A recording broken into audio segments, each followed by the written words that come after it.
Earlier I spoke to Roger Kiska from the centre and asked him why the Rowes felt the need to take legal action.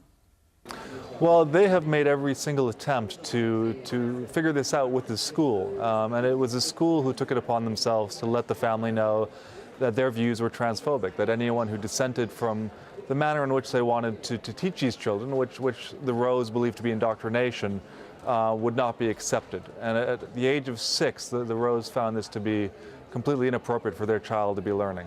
And even if the parents win this case, if they take it that far, their children are then presumably going to go back to that school or not go back to that school? Well, that's the presumption. They love the school. The family has volunteered in the school. The children, up until this started happening, were also in love with the school.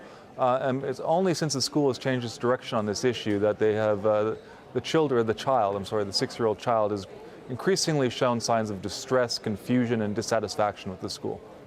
You say that the family's rights are being denied, but the school will say, well, it's the rights of the child in question that we're talking about here, under the Equality Act, to choose which gender he or she would like to be recognised as. Well, the Equality Act it's not a magic wand where you just wave it and you can be a protected characteristic.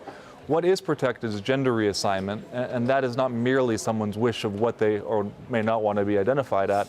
And there is no case or statute or legislation that would expand that definition to include a 6-year-old child. How do you think that the pupils and parents should have been told? I think there should have been consultation. When Nigel and Sally approached the school, they admitted that they made no inquiry as to whether there's any psychological evidence of gender confusion, which is required under the Equality Act and the Gender Recognition Act. And so this decision, which was a major decision that affected all the kids in the school, was made without any consultation with anyone except the family in question. And at the centre of this, let us not forget, on both sides are very young children who could be affected by the actions of the adults around them. And the actions of the school. It was the school that put this into play. Yeah. And pursuing the legal action.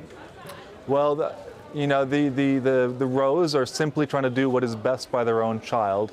It was the school that put this system of education into play, and they are simply trying to do the best by their own child. Roger Kiska, thank you very much for joining us.